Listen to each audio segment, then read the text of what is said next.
Assalamualaikum warahmatullahi wabarakatuh. Halo teman-teman. Baik, perkenalkan nama saya Putri. Adapun NIM saya yaitu 612062024035. Prodi Perbankan Syariah, Fakultas Ekonomi dan Bisnis Islam, Institut Agama Islam Negeri Boneh. Baik, langsung saja. Di sini saya akan menjelaskan mengenai analisis regresi. Teman-teman pasti bertanya, apa itu analisis regresi? Langsung saja, analisis regresi adalah metode statistik yang digunakan untuk mengetahui hubungan antara satu atau lebih variabel bebas atau independen dengan variabel terikat atau dependen. Analisis regresi ini terbagi menjadi dua. Yang pertama yaitu analisis regresi sederhana, yang kedua yaitu analisis regresi berganda. Pertama-tama saya akan menjelaskan analisis regresi sederhana. Analisis regresi sederhana adalah metode statistik yang digunakan untuk mengetahui dan mengukur hubungan serta pengaruh satu variabel bebas atau X terhadap satu variabel terikat atau Y, sekaligus memprediksi nilai variabel terikat berdasarkan nilai variabel bebas. Adapun persamaan regresi sederhana yaitu Y sama dengan A ditambah BX. Y itu variabel terikat atau dependen, X itu variabel bebas atau independen, A itu konstanta, B itu koefisien regresi. Adapun tujuan dan fungsi regresi sederhana, tujuannya yaitu memprediksi nilai variabel Y berdasarkan variabel X. Yang kedua, mengetahui pengaruh variabel X terhadap variabel Y. Yang ketiga yaitu menentukan persamaan garis regresi yang paling sesuai. Yang keempat yaitu mengukur seberapa besar pengaruh X terhadap Y. Adapun fungsinya yaitu menjelaskan hubungan antara variabel X dan Y. Yang kedua yaitu menguji apakah pengaruh X terhadap Y itu signifikan atau tidak. Yang ketiga yaitu membantu pengambilan keputusan berdasarkan hasil analisis. Yang keempat yaitu mengetahui faktor yang paling berpengaruh terhadap variabel Y. Adapun contoh soal regresi sederhana, yaitu seorang peneliti ingin mengetahui pengaruh minat belajar atau X terhadap prestasi belajar matematika atau Y. Data penelitian berjumlah 12 siswa dan secara lengkap dapat dilihat pada tabel di belakang saya yang saya tampilkan. Adapun minat belajar itu X, sedangkan prestasi belajar itu Y. Adapun pertanyaannya yaitu tentukan persamaan regresi sederhana dan buktikan apakah ada pengaruh minat belajar terhadap prestasi belajar. Pertama-tama kita harus menentukan hipotesis terlebih dahulu. H0-nya itu tidak ada pengaruh minat belajar terhadap prestasi belajar matematika. H1-nya yaitu ada pengaruh minat belajar terhadap prestasi belajar matematika. Selanjutnya kita akan membuat hipotesis statistik. H0-nya itu beta sama dengan 0, H1-nya itu beta tidak sama dengan 0. Selanjutnya yaitu menentukan taraf signifikansinya, yaitu sebesar 5%. Uji yang kita gunakan itu uji regresi linear sederhana. Adapun kaidah pengujiannya itu jika T hitung lebih dari T tabel maka H0 ditolak. Sedangkan jika min T tabel kurang dari sama dengan T hitung kurang dari sama dengan T tabel maka H0 diterima. Selanjutnya kita akan menentukan persamaan regresi. Pertama-tama kita harus membuat tabel penolong terlebih dahulu. Tabelnya itu kita lihat pada soal tadi. Kita akan mencari XY-nya dan X kuadratnya.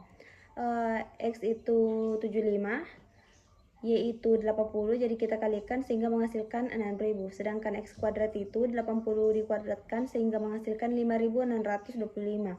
Sampai seterusnya. Selanjutnya kita akan menghitung nilai konstanta A dan B.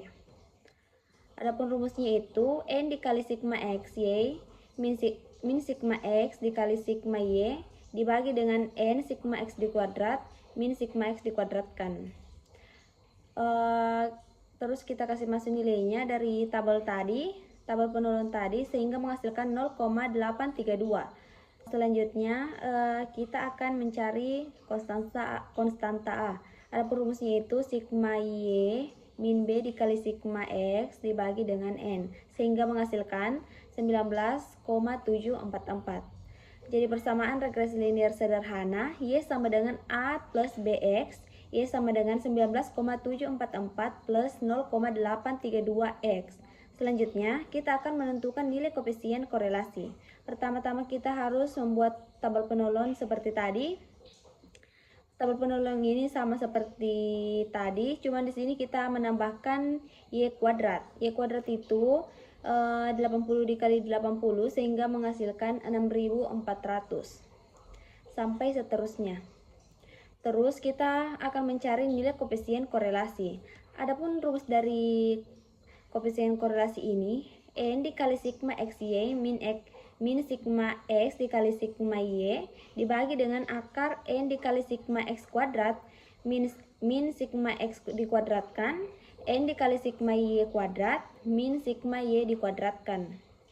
Terus nilainya kita kasih masuk, nilainya itu kita ambil dari tabel penolong sehingga menghasilkan 0,816.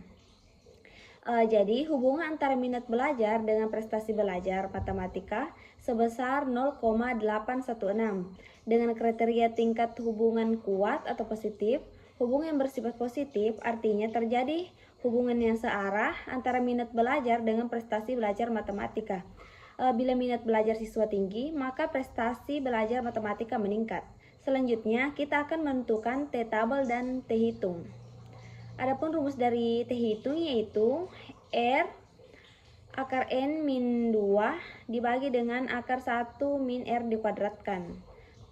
Terus R itu 0,816, N itu jumlah data 12, terus dikurang 2, terus dibagi dengan 1 min 0,16 dikuadratkan sehingga menghasilkan 4,463. Selanjutnya kita akan menentukan nilai T-tabel.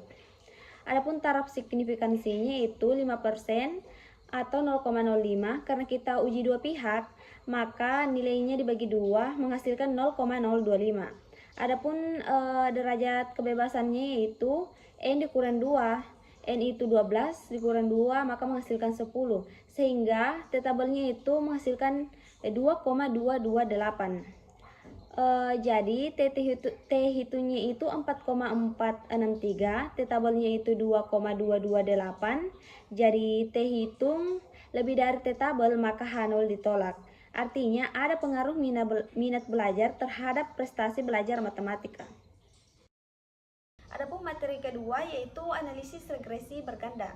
Analisis regresi berganda adalah metode statistik yang digunakan untuk mengetahui dan mengukur pengaruh dua atau lebih variabel bebas terhadap satu variabel terikat serta memprediksi nilai variabel terikat berdasarkan kombinasi variabel-variabel bebas tersebut.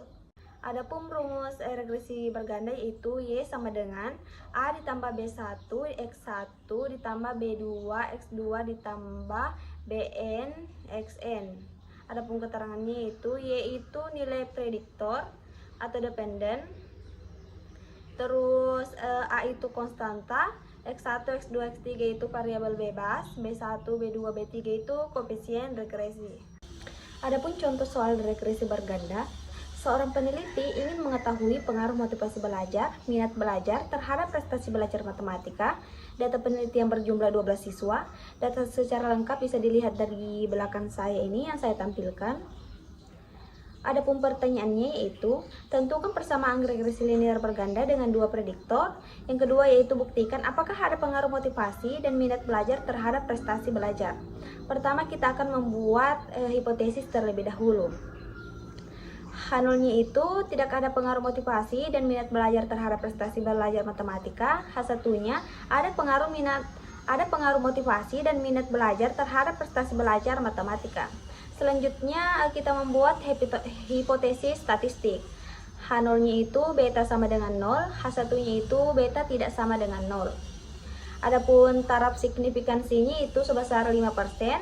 Terus kita menggunakan uji regresi linear berganda atau dua prediktor. Adapun kaidah pengujiannya itu jika F hitung lebih besar F tabel maka H0 ditolak. Jika F hitung kurang dari sama dengan F tabel maka H0 diterima. Selanjutnya kita akan menentukan persamaan regresi linear berganda. Pertama kita akan membuat tabel penolong terlebih dahulu. X1, X2 dan Y ini kita ambil dari tabel pertama dari soal.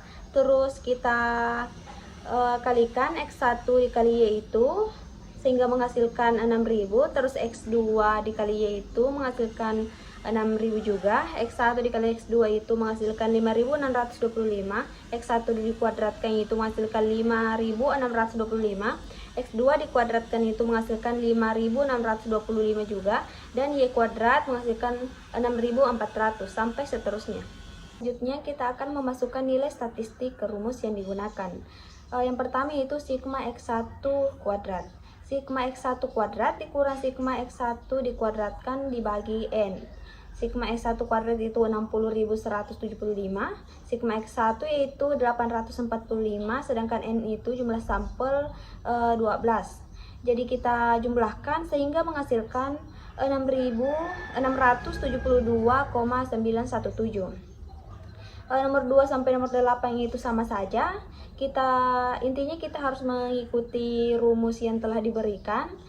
Nilainya itu kita ambil dari tabel penolong. Sigma X2 dikuadratkan itu menghasilkan 640,917. Sigma Y kuadrat itu menghasilkan 666,667. Sigma X1Y itu menghasilkan 533,333. Sigma X2Y itu menghasilkan 533,333. Yang keenamnya itu sigma X1 X2 menghasilkan 537,917, dan yang ketujuh itu X2 bar menghasilkan 76,417, dan yang terakhir yaitu menghasilkan 83,333. Selanjutnya kita menentukan nilai konstanta B1, B2, dan A. Adapun rumus B1 yaitu sigma X2 kuadrat dikali sigma X1Y dikurang sigma X1 X2 dikali sigma X2Y dibagi sigma X1 kuadrat dikali sigma X2 kuadrat dikurang sigma X1 X2 dikuadratkan.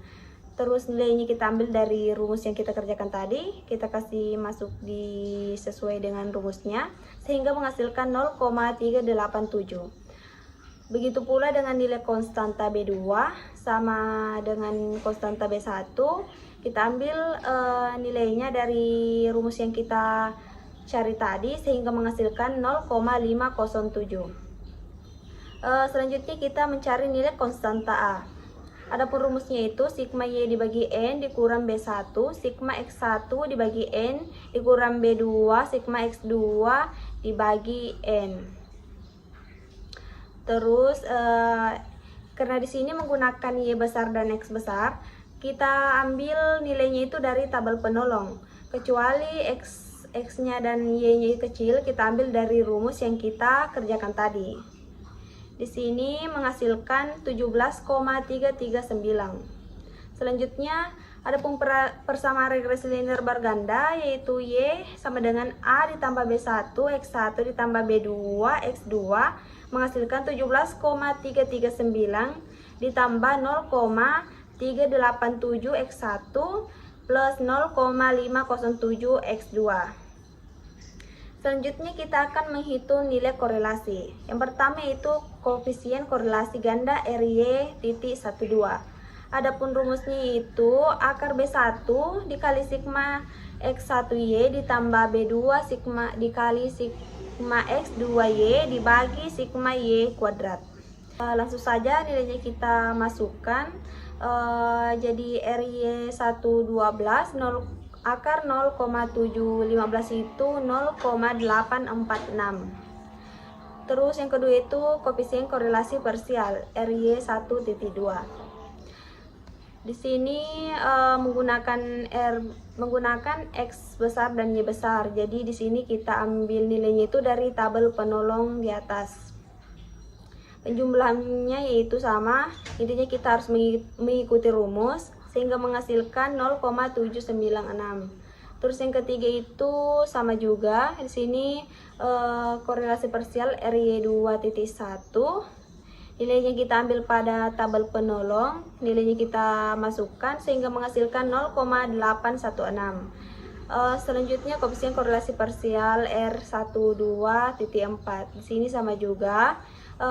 Nilainya kita ambil dari tabel penolong sehingga menghasilkan 0,819. Selanjutnya kita akan menghitung nilai koefisien determinasi. Koefisien determinasinya itu RY.12 dikuadratkan dikali 100%. RY.12 itu 0,846 dikali 100% menghasilkan 71,55%. Selanjutnya kita menentukan F tabel dan F hitung. Adapun rumus F hitungnya yaitu RY.12 dikuadratkan dikali N dikurang M dikurang 1 dibagi M 1 dikurang RY.12 dikuadratkan. Terus kita masukkan nilainya.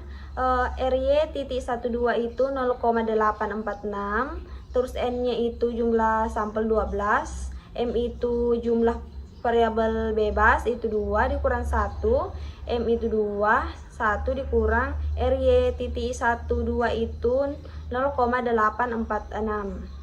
Terus kita jumlahkan sehingga menghasilkan 11,316.